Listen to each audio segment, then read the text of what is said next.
Hello friends, welcome to my channel. ఈరోజు నేను మీకు ఒక కొత్త నోటిఫికేషన్ గురించి చెప్పాలనుకుంటున్నాను. నోటిఫికేషన్ ఏంటని అనుకుంటున్నారా? అదేనండి, ఎన్టీపీసీ నుండి కొత్త నోటిఫికేషన్ రిలీజ్ అయింది. ఎన్టీపీసీ వచ్చేసి northern thermal power corporation limited నుంచి ఒక కొత్త నోటిఫికేషన్ అనేది రిలీజ్ చేశారు. అడ్వర్టైజ్ నెంబర్ వచ్చేసి 5/2026, అంటే 5th మేలో, ఈ మంత్ 5th మే 2026లో నోటిఫికేషన్ అనేది రిలీజ్ అయింది. సో దాని గురించి వాళ్ళు ఒక నోట్ అనేది ఇచ్చారు. సో అదేంటంటే, NTPC is looking for experienced professionals on fixed term basis as per details given below. So ఆ ఎన్టీపీసీ నోటిఫికేషన్ అనేది వాళ్ళు ఫ్రెషర్స్కి మాత్రం దాన్ని రిలీజ్ చేయలేదు, ఎక్స్పీరియన్స్డ్ ప్రొఫెషనల్స్ కోసం దాన్ని రిలీజ్ చేశారన్నమాట. అది కూడా ఫిక్స్డ్ టర్మ్ బేసిస్, అంటే ఒక ఫిక్స్డ్ పీరియడ్ ఆఫ్ టైం మీద వాళ్ళు ఈ నోటిఫికేషన్ అనేది రిలీజ్ చేశారన్నమాట. నేమ్ ఆఫ్ ది పోస్ట్ వచ్చేసి అసిస్టెంట్ ఎగ్జిక్యూటివ్ అన్నట్టు. సో పోస్ట్ నేమ్ వచ్చేసి assistant executive. So fixed term basis వచ్చేసి 250 పోస్టులు అనేవి వాళ్ళు రిలీజ్ చేశారన్నమాట. So depending on the work requirement వాళ్ళు పోస్టులు ఇంక్రీజ్ చేయొచ్చు ఆర్ డిక్రీజ్ కూడా చేయొచ్చు. సో ఫస్ట్ అయితే వాళ్ళు ఇచ్చిన పోస్టులు వచ్చేసి 250 పోస్టులు అనేది వాళ్ళు రిలీజ్ చేశారన్నమాట. దీనికి కావాల్సిన క్వాలిఫికేషన్ వచ్చేసి ఎనీ బీఈ ఆర్ బీటెక్ చేసిన వాళ్ళు, బీటెక్ వాళ్ళు, ఇంజనీరింగ్ చేసిన వాళ్ళు, మెకానికల్ ఆర్ ఎలక్ట్రికల్ ఇంజనీరింగ్ చేసిన వాళ్ళు అట్లీస్ట్ 40% తోటి పాస్ అనేది అవ్వాలన్నమాట. సో మినిమం 40 మార్క్స్ ఆర్ 40% తో వాళ్ళు క్వాలిఫై అయితే ఇంజనీరింగ్, సో ఈ పోస్ట్కి వాళ్ళు ఎలిజిబుల్ అన్నమాట. ఎక్స్పీరియన్స్ గురించి వాళ్ళు ఇచ్చిన నోట్ ఏంటంటే, minimum 1 year post qualification working అన్నమాట. సో మినిమం ఈ పోస్ట్కి సంబంధించి మినిమం 1 year ఎక్స్పీరియన్స్ అయిన క్యాండిడేట్కి అనేది రిక్వైర్మెంట్గా వాళ్ళు మనకి ఇక్కడ మెన్షన్ చేశారన్నమాట. సో మనకి టెన్యూర్ ఆఫ్ ఎంగేజ్మెంట్ అంటే మనకి ఈ పోస్ట్ అనేది ఎంత టైం అనేది మనకి ఇక్కడ మెన్షన్ చేశారనమాట. ఇక్కడ వచ్చేసి fixed term employment for 3 years అన్నమాట. మినిమం 3 years అయితే గ్యారంటీగా ఉంటుంది. So extendable for another 2 years based on performance or requirement. ఒకవేళ వర్క్ రిక్వైర్మెంట్ ఏమైనా ఉన్నా ఆర్ వాళ్ళ పర్ఫార్మెన్స్ బాగున్నా కూడా ఇంకొక 2 years అంటే ఒక 5 years వరకు ఈ పోస్ట్ అనేది ఉంటుంది అన్నమాట. 3 years మాత్రం పర్మనెంట్, మిగిలిన 2 years అనేది అది సెకండరీ. సో ఇక్కడ మనకి జాబ్ సమ్మరీ అనేది వాళ్ళు చూపించారన్నమాట. సో జాబ్ అసలు ఏంటి అని, ఇక్కడ క్యాండిడేట్ అనే అతను అక్కడ సంబంధించిన operations or supervising the equipment at the site, అంటే అక్కడ ప్లాంట్కి సంబంధించిన ఎక్విప్మెంట్స్ని ఆపరేట్ చేయడం, ఇంకా సేఫ్టీ ప్రొసీజర్స్ అనేవి ఖచ్చితంగా ఫాలో అవ్వాలి. వాళ్ళు కంపెనీకి సంబంధించిన రూల్స్ అనేవి ఏమైనా ఉన్నాయంటే ఖచ్చితంగా క్యాండిడేట్ అనే అతను ఖచ్చితంగా ఫాలో అవ్వాల్సిందే. నెక్స్ట్ వచ్చేసి ఇక్కడ మనకి సపరేట్గా ఒక నోట్ పాయింట్ అనేది వాళ్ళు మెన్షన్ చేశారు. అదేంటంటే, candidate may be required to work in shifts అన్నమాట, including night shift. So day shift అనే కాకుండా నైట్ షిఫ్ట్ కూడా చేయడానికి రెడీగా ఉండాలన్నమాట క్యాండిడేట్ అనే అతను. Management reserves the right to post in suitable function as per the requirement. So రిక్వైర్మెంట్ని బట్టి నైట్ షిఫ్ట్ డే షిఫ్ట్ అనేది అక్కడ కంపెనీ వాళ్ళు అనేది అక్కడ మేనేజ్మెంట్, కంపెనీకి సంబంధించిన మేనేజ్మెంట్ వాళ్ళు అనేది ఫిక్స్ చేశారన్నమాట.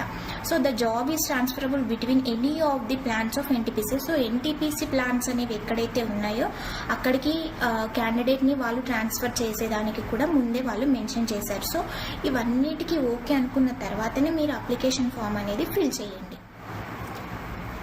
మనకి నోట్ పాయింట్ తర్వాత వాళ్ళు ఏజ్ లిమిట్ అనేది ఇచ్చారన్నమాట. అప్పర్ ఏజ్ లిమిట్ వచ్చేసి అంటే మ్యాక్సిమం 35 years వరకు ఇక్కడ క్యాండిడేట్ అనే అతను ఎలిజిబుల్ ఉన్నారన్నమాట.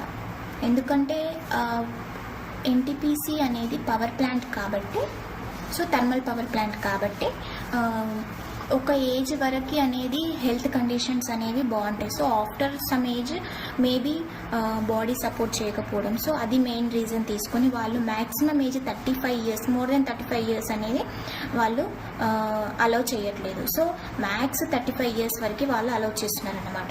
రెమ్యూనరేషన్ వచ్చేసి శాలరీ వచ్చేసి ఫిక్స్డ్ మంత్లీ కన్సాలిడేటెడ్ అమౌంట్ వచ్చేసి 55,000 పర్ మంత్ ఇచ్చారు. ఇంకా అడిషనల్గా హౌస్ రెంట్ అలవెన్సెస్ కానీ నైట్ షిఫ్ట్ అలవెన్స్, ఒకవేళ నైట్ షిఫ్ట్ వేస్తే మాత్రం వాళ్ళు నార్మల్ షిఫ్ట్ కంటే దాన్ని రిలేటెడ్గా వాళ్ళు దాన్ని బేస్ చేసుకొని అలవెన్సెస్ అనేవి కూడా వాళ్ళు ఇచ్చారన్నమాట. మెడికల్ ఫెసిలిటీ కూడా వాళ్ళు ప్రొవైడ్ చేస్తున్నారు for self, spouse, 2 children and dependent parents అన్నమాట. సో చిల్డ్రన్కి కానీ స్పౌస్ కానీ పర్సనల్గా కానీ వాళ్ళు మెడికల్ ఫెసిలిటీ అనేది ప్రొవైడ్ చేస్తున్నారు. ఇక్కడ మనకి వేకెన్సీస్ గురించి ఇచ్చారన్నమాట. వేకెన్సీస్ వచ్చేసి యూఆర్ వాళ్ళకి, అన్రిజర్వ్డ్ వాళ్ళకి, ఈడబ్ల్యూఎస్ వాళ్ళకి ఇలా ఇచ్చారు. యూఆర్ వాళ్ళకి 109, ఈడబ్ల్యూఎస్ వాళ్ళకి 25, ఓబీసీ 39 ఉన్నాయి, ఎస్సీ ఎస్టీ 42, 35, టోటల్గా వచ్చేసి 250 మనకి పోస్టులు అనేవి చూపిస్తున్నారు అన్నమాట. ఇక్కడ డిసబిలిటీ పీపుల్ని వాళ్ళు మ్యాథ్స్ తీసుకోరు, ఎందుకంటే ఇది related to some critical work కాబట్టి maths they will not consider అన్నమాట. నెక్స్ట్ వచ్చేసి హెల్త్. సో మనం ఆల్రెడీ చెప్పుకున్నాం 35 years అని ఇచ్చారు అని మనం ఆల్రెడీ డిస్కస్ చేసుకున్నాం. సో దీనికి మెయిన్ రీజన్ ఏంటంటే హెల్త్. సో ఫస్ట్ వాళ్ళు ఖచ్చితంగా హెల్త్ ఎగ్జామినేషన్ అనేది ఉంటుంది. మెడికల్ ఎగ్జామినేషన్ అనేది ఎన్టీపీసీకి సంబంధించిన హాస్పిటల్స్లో ఖచ్చితంగా మెడికల్ ఎగ్జామినేషన్ అనేది జరుగుతుంది. ఒకవేళ after the candidate qualification R qualify అయిన తర్వాత హెల్త్ చెకప్ ఆర్ మెడికల్ ఎగ్జామినేషన్లో కూడా అతను ఓకే పర్ఫెక్ట్ అని ఉన్న తర్వాతనే వాళ్ళు క్యాండిడేట్ని తీసుకుంటారన్నమాట. సో మెడికల్ ఎగ్జామినేషన్ ఇందులో అనేది మెయిన్ పార్ట్గా ఇక్కడ మనకి one of the main part అన్నట్టు ఈ ఎన్టీపీసీ పోస్ట్లో. సో జనరల్ కండిషన్స్ వచ్చేసి మనకి నార్మల్గా ప్రతి నోటిఫికేషన్లో చూపించేవి అన్నమాట. ఇండియన్ సిటిజన్ అయి ఉండాలి, ప్లస్ ఆల్రెడీ ఎడ్యుకేషనల్ క్వాలిఫికేషన్కి సంబంధించి 40% marks in engineering degree in order to apply అన్నమాట. సో ఎస్సీ ఎస్టీ పీడబ్ల్యూబీడీ అంటే ఫిజికల్లీ వీక్ పీపుల్ని అంటే సమ్ ఎక్స్టెంట్కి మాత్రమే వాళ్ళు కన్సిడర్ చేస్తారన్నమాట. So identified type of disabilities for the post అంటే మెయిన్గా పర్టికులర్ బేసిక్ వీక్నెస్ అనేది మాత్రమే వాళ్ళు కన్సిడర్ చేస్తారు. సో ఇక్కడ ఎస్సీ ఎస్టీ పీడబ్ల్యూబీడీ వాళ్ళని కూడా జస్ట్ పాస్ మార్క్స్తో వాళ్ళు ఈ పోస్ట్కి ఎలిజిబుల్గా కన్సిడర్ చేస్తున్నారు. నెక్స్ట్ వచ్చేసి ఇంకొక పాయింట్ వచ్చేసి category once filled in the online application form can not be changed and no benefit of other category will be admissible later. So ఇక్కడ వాళ్ళు మెన్షన్ చేసింది ఏంటంటే ఒకవేళ క్యాండిడేట్ అని అతను అప్లికేషన్ ఫామ్ ఫిల్ చేసిన తర్వాత ఎలాంటి చేంజ్ చేయడానికి వీలు ఉండదన్నమాట. ఏదైనా కూడా ఫస్ట్లోనే మనం క్లియర్గా ఇన్ఫర్మేషన్ అనేది కరెక్ట్గా ఫిల్ చేసుకోవాలన్నమాట. తర్వాత మనం చేంజ్ చేయాలన్నా కూడా ఆప్షన్ అనేది లేదు. కొన్ని పోస్టులకు అయితే మనకి విండో అనేది ఓపెన్, సమ్ ఎస్ఎస్సి రిలేటెడ్ నోటిఫికేషన్స్కి అయితే పర్టికులర్ టైం ఇస్తారన్నమాట కరెక్షన్ కోసం. సో ఇలా దీనికైతే ఎలాంటిది ఏమీ లేదన్నమాట. సో ఫస్ట్ అప్లై చేసేప్పుడే కరెక్ట్గా అప్లై చేసుకోవాలన్నమాట. కరెక్ట్గా ఫామ్ అనేది కరెక్ట్ ఫిల్ చేసుకోవాలి. ఇక్కడ depending on the requirement the company reserves the right to cancel or restrict the number of vacancies if needed so arises అన్నమాట. సో మనం ఆల్రెడీ దీని గురించి డిస్కస్ చేసుకున్నాం. సో ఒకవేళ 250 పోస్టులు అని వాళ్ళు మెన్షన్ చేశారు. ఒకవేళ ఇంకా ఎక్కువ రిక్వైర్మెంట్ ఉంటే పోస్టులు అనేది మళ్ళీ వాళ్ళు రిలీజ్ చేస్తారన్నమాట. ఒకవేళ అవసరం లేదు అనుకుంటే తగ్గించేస్తారు. సరిపోయింది అని అనుకుంటే ఓకే అంత క్లియర్ ఎవ్రీథింగ్ ఫైన్ అన్న తర్వాత అవసరం లేదు ఏమైనా పోస్టులు తగ్గించవచ్చు అని అనుకుంటే వాళ్ళు తగ్గించవచ్చు. సో అది ఆల్రెడీ వాళ్ళ రైట్ టు క్యాన్సిల్ అనేది కంపెనీకి ఉంది అని వాళ్ళు ఆల్రెడీ మనకి మెన్షన్ చేశారు. నెక్స్ట్ వచ్చేసి మనకి అప్లై ప్రాసెస్ అనేది మనకి ఇక్కడ వాళ్ళు అప్లికేషన్ ఎలా చేయాలి అనేది మనకి ఇక్కడ మెన్షన్ చేశారు. సో క్యాండిడేట్స్ అనే వాళ్ళు careers.ntpc.co.in అనే వెబ్సైట్ని విజిట్ చేసుకొని రిజిస్ట్రేషన్ చేసుకొని లాగిన్ చేసుకొని అప్లికేషన్ అనేది ఫిల్ చేయాలన్నమాట. లేదంటే కెరీర్స్ సెక్షన్లో www.ntpc.co.inకి కూడా అప్లై చేయొచ్చు. సో రెండు మనకి ఇక్కడ ఇచ్చారు, వెబ్సైట్ డైరెక్ట్ ఇచ్చారు. ఆర్ లేదంటే కెరీర్స్ అనే అనే వెబ్సైట్కి వెళ్ళి ఇక్కడ మనకి ఒక లింక్ అనేది ఇచ్చారన్నమాట. ఒక లింక్ ఇచ్చారు. సో దీనికి మనం వెళ్ళేసి అప్లికేషన్ అనేది ఫిల్ చేసుకోవచ్చు. ఖచ్చితంగా క్యాండిడేట్కి ఒక వ్యాలిడ్ ఈమెయిల్ ఐడి అనేది ఉండాలన్నమాట. సో ఇక్కడ ఏంటంటే ఆల్రెడీ మనకి చెప్పారు, ఫస్ట్ ఎప్పుడైతే ఫిల్ చేస్తున్నామో అప్లికేషన్ ఫామ్ అనేది ఫస్ట్ ఫిల్ చేసి అప్పుడే కరెక్ట్గా డీటెయిల్స్ అనేది కరెక్ట్గా చూసుకొని చేయాలన్నమాట. పేమెంట్ గురించి ఇచ్చారు. సో ఈ ప్రాసెస్ అంతా పేమెంట్ అనేది ఆఫ్లైన్ మోడ్ అన్నమాట. So payment in offline mode వచ్చేసి ఎవరికైనా కూడా ఫీజు వచ్చేసి 500 అని వాళ్ళు మెన్షన్ చేశారు. సో ఇక్కడ చూడండి, candidate belonging to general or EWS OBC is required to pay a non refundable. సో ఇది రిఫండ్ అవ్వదు. వన్స్ పేమెంట్ జరిగిన తర్వాత మనకి అమౌంట్ ఏమైనా రిఫండ్ అవుతుందా అని మీరు మాత్రం అస్సలు ఎక్స్పెక్ట్ చేయకూడదు.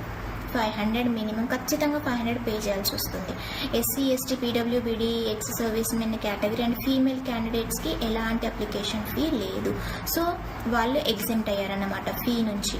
వీళ్ళు ఫీ పే చేయాల్సిన అవసరం లేదు. సో మిగిలిన క్యాండిడేట్స్ అనేవాళ్ళు 500 ఫీ అనేది పేమెంట్ చేయాల్సి ఉంటుందన్నమాట. నెక్స్ట్ పర్సనల్ డాక్యుమెంట్స్ వచ్చేసి మెయిన్గా కావాల్సింది 10th class certificate, marks sheet, pan card and Aadhaar card for name and date of birth proof కోసం అన్నట్టు. Caste or disability certificate, caste SC ST ఇలా మనకి రిజర్వేషన్ కేటగిరీ సంబంధించిన వాళ్ళు ఎవరైనా ఉంటే వాళ్ళకి సంబంధించిన క్యాస్ట్ సర్టిఫికేట్ కానీ, డిసెబిలిటీకి సంబంధించిన డిసెబుల్ పీపుల్ అయితేనేమో వాళ్ళకి సంబంధించిన సర్టిఫికేట్ అనేది ఉందన్నమాట. OBC non creamy layer certificate కూడా ఒకవేళ format for the current financial year. So OBC వాళ్ళైతేనేమో నాన్ క్రీమీ లేయర్ కింద వస్తే సర్టిఫికేట్ అనేది ఖచ్చితంగా ఉండాలి 26-27కి సంబంధించి. So EWS candidates need to submit current year income and asset certificate in prescribed format అన్నమాట. అక్కడ ఆల్రెడీ మెన్షన్ చేస్తారు ఎలాంటి ఫార్మేట్లో ఉంటుందని.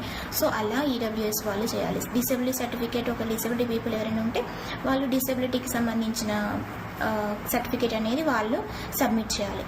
సో క్వాలిఫికేషన్ డాక్యుమెంట్స్ అనేది మనకి బీఈ ఆర్ బీటెక్ వాళ్ళు, ఇంజనీరింగ్ వాళ్ళు, సో ఇలా ఆల్రెడీ మనకి 40%తో క్వాలిఫికేషన్ అయితేనే వాళ్ళు తీసుకుంటారని చెప్పినారు. సో ఎక్స్పీరియన్స్ కాబట్టి ఇది ఎక్స్పీరియన్స్ డాక్యుమెంట్స్ ఖచ్చితంగా ఉండాలన్నమాట. మీకు 1 year ఎక్స్పీరియన్స్ ఉంటే మాత్రం మినిమం 1 year ఉండాలని చెప్పినారు. So 1 year experience or more than 1 year experience ఉన్నా కూడా ఖచ్చితంగా మీరు సబ్మిట్ చేయాల్సి ఉంటుంది. వీడియో నచ్చినట్లయితే లైక్ చేయండి. ఇంతవరకు మన ఛానల్ని ఎవరు సబ్స్క్రైబ్ చేసుకోకపోతే ఇప్పుడే సబ్స్క్రైబ్ చేసుకోండి. Thanks for watching.